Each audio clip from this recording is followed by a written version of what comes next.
BNP নেতা ইলিয়াস আলী গুম হয়েছিলেন আওয়ামী লীগ সরকারের আমলে। বিএনপির নেতা সিলেটের সন্তান এম ইলিয়াস আলী বেঁচে আছেন সেই জন্য আল্লাহর কাছে হাজার শুকরিয়া আদায় করছি। বিএনপি নেতা এম ইলিয়াস আলী এখনো জীবিত। দর্শক শ্রোতা, সিলেটের বিএনপি নেতা ইলিয়াস আলী, আপনারা জানেন যে তাকে গুম করা হয়েছিল শেখ হাসিনার আমল এবং অবশেষে যে সুসংবাদ দিলেন বেগম খালেদা জিয়া। দর্শক শ্রোতা, আজকে ভিডিও কিন্তু খুবই ইম্পর্টেন্ট ভিডিও এবং অনেক তথ্য রয়েছে আজকে ভিডিওর মাধ্যমে। সম্পূর্ণ ভিডিওটি না টেনে দেখতে চেষ্টা করবেন। তো কথা না বলে চলুন আমরা ভিডিও মূল আলোচনা চলে যাই। ভিডিও মূল আলোচনা চলে যাওয়ার আগে আপনার কাছে আমার ছোট করে একটু অনুরোধ, আপনি প্রত্যেক মুহূর্তের আপডেট পেতে চাইলে অবশ্যই চ্যানেলটি সাবস্ক্রাইব করে দেবেন এবং পাশে থাকা বেল আইকনটি ক্লিক করে দেবেন, তাহলে প্রত্যেক মুহূর্তের আপডেটগুলো সবার আগে পৌঁছবে আপনার কাছে। দর্শক কথা না বলে চলুন আসলে ঘটনাটি তাহলে বিস্তারিত দেখে আসি। বিএনপি নেতা এম ইলিয়াস আলী এখনো জীবিত, দাবি যুক্তরাজ্য বিএনপির এই নেতার। বিকজ ইলিয়াস আলী আছেন না হইলে তো এটা খবর কেউ না, ইলিয়াস আলী নাই বলে কোনো খবর আছে কেউ বলতে পারো ইলিয়াস আলী নাই, এরকম এত বড় একজন বড় মাপের নেতাকে নিয়ে লুকিয়ে রাখবে এটা ইম্পসিবল। সে আসে, ইনশাল্লাহ সে ফিরে আসবে। আর যারা বক্তব্যটা উল্টাপাল্টা দিচ্ছে ওটাতে আমরা ধরি না। এই দেশে পাগলের রাজনীতি হয়ে গেছে, পাগলের মতো হয়ে গেছে লোক রাজনীতিতে, তো আমরা এটাতে আশাবাদী নাই। Thank you very much. নিখোঁজ বিএনপি নেতা ও সাবেক সংসদ সদস্য এম ইলিয়াস আলীকে দ্রুত ফিরে পাওয়ার আশায় মিলাদ ও দোয়া মাহফিল করেছে ইলিয়াস মুক্তি ঐক্য সংগ্রাম পরিষদ যুক্তরাজ্য। গত 27 এপ্রিল মঙ্গলবার পূর্ব লন্ডনের ব্রিকলিন জামে মসজিদে বাদ আসর অনুষ্ঠিত মিলাদ মাহফিলে সামাজিক দূরত্ব বজায় রেখে রাজনৈতিক ও কমিউনিটি নেতৃবৃন্দ উপস্থিত হন। ইলিয়াস মুক্তি ঐক্য পরিষদের পক্ষ থেকে আজকে ইলিয়াস আলী 9 বছর গুম হওয়ার আজকে আমরা ইলিয়াস মুক্তির পক্ষ থেকে একটা মিলাদ আয়োজন করেছিলাম ব্রিকলিন জামে মসজিদে। আল্লাহ তাআলার কাছে দোয়া করছি হলে সবাই মিলে ইলিয়াস আলীকে আল্লাহ তাআলা যেন আমাদের মধ্যে ফিরে যান। দেখেন, আজকে আমরা ইলিয়াস আলীকে ফেরত পাওয়ার জন্য আজ 9 বছর হচ্ছে আমরা ব্রিকলিন জামে মসজিদে ইলিয়াস মুক্তি সংগ্রাম ঐক্য পরিষদ থেকে একটা মিলাদ দোয়ার আয়োজন করছিলাম। ইলিয়াস আলী গুমের সাথে কারা জড়িত এমন প্রশ্নের জবাব দেন যুক্তরাজ্য বিএনপির নেতারা। একটা দেশের সাবেক সংসদ এবং বাংলাদেশের এত বড় রাজনৈতিক নেতা, সাবেক ছাত্র নেতা, এদেরকে গুম করতে পারে কে? একেবারে ক্লিয়ার জিনিস, সরকার এবং সরকারের এজেন্সি এবং আওয়ামী বাকশালী। অবভিয়াসলি আমি বলবো, আপনারা সবাই জানেন, আপনারা স্পেশালি আপনারা সাংবাদিক, আপনারা হেল্প করেন আমাদেরকে। আমরা তো অসহায়, আমরা তো বহুদিন ধরে খুঁজে পাচ্ছি না, আমরা তার পাওয়ার আশায় আছি। কিন্তু যে নিউজটি, এটা বাংলাদেশ বর্তমানে একটা পাগলের দেশ হয়ে গেছে। পাগলের সাথে আমাদের কোনো আনসার আমি দিতে পারবো না। I have no answer for that, because this is mentally completely sick people. তো আই হ্যাভ নো আনসার। মানুষ পাগল হয়ে গেছে এই দেশের রাজনীতি করে। তো কিভাবে এম ইলিয়াস আলীকে ফিরে পাওয়া সম্ভব এমন প্রশ্নেরও জবাব দেন তারা।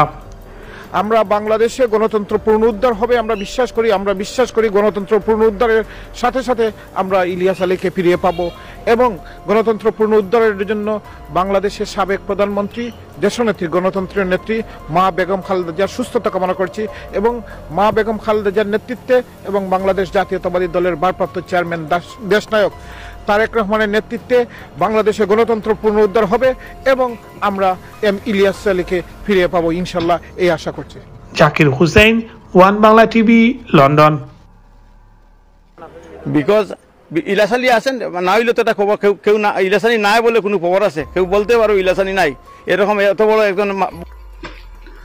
তো দর্শক, আপনার ভিডিওটি দেখলেন। ভিডিও দেখে যদি আপনার কোনো মন্তব্য থাকে তাহলে অবশ্যই কমেন্ট বক্সে কমকে আপনার মূল্যবান মন্তব্য জানিয়ে দিবেন। দর্শক, এখন আমরা পরবর্তী একটি ভিডিও দেখব, যেটা দ্বারা আমরা আরও কিছু তথ্য আমরা জানতে পারবো। দর্শক, চলুন আমরা সেই ভিডিওটি বিস্তারিত দেখে আসি।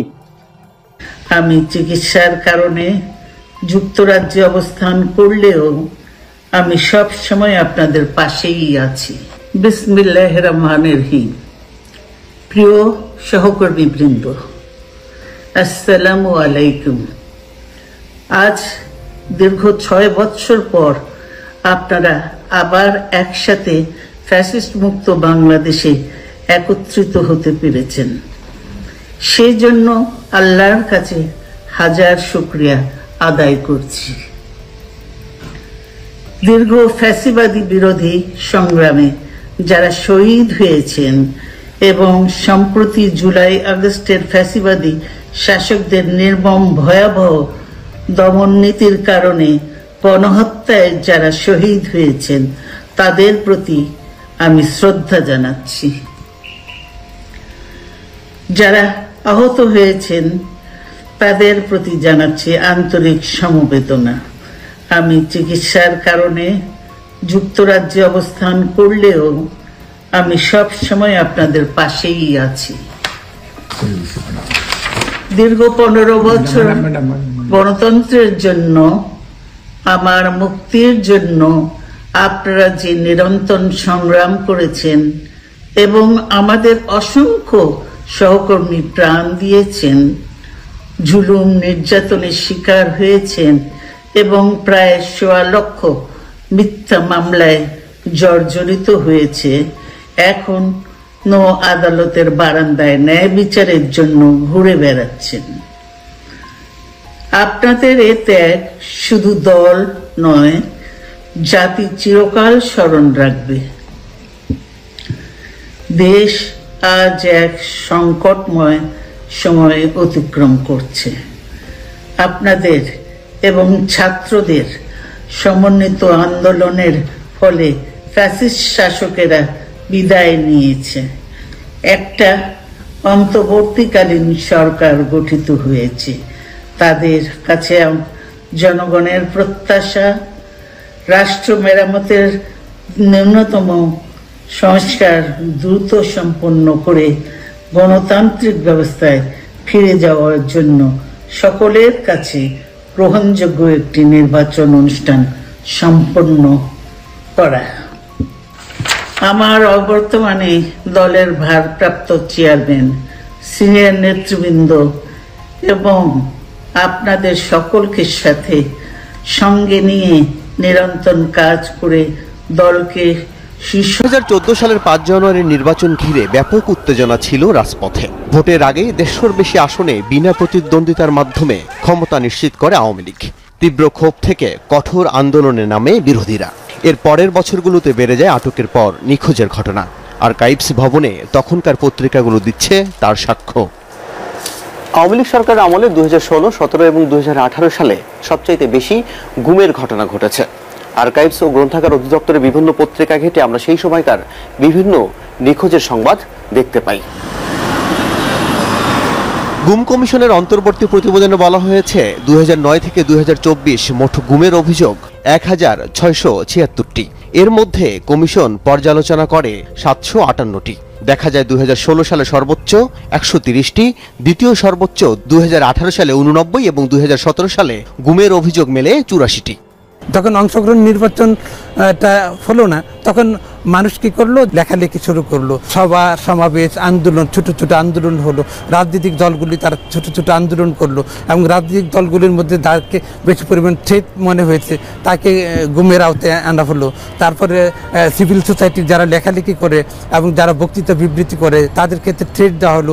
অনেক ক্ষেত্রে তাদেরকে রাস্তাঘাট থেকে, বাসাবাড়ি থেকে উঠিয়ে নেওয়া হলো। 2015 সালের জানুয়ারি থেকে কিন্তু আমরা দেখলাম পেট্রোল বোমা এটা কিন্তু 3 মাস ধরে চলেছিল এবং ওই সময়টাতে আপনি যে পরিসংখ্যান দিচ্ছেন তাতে করে গুমের ঘটনাগুলো ওই সময়কার, তো তার সাথে একটা যোগসূত্র থাকলেও থাকতে পারে। এই মানবাধিকার লঙ্ঘন কোনোভাবেই এটাকে আপনার অনুমোদন করা উচিত না।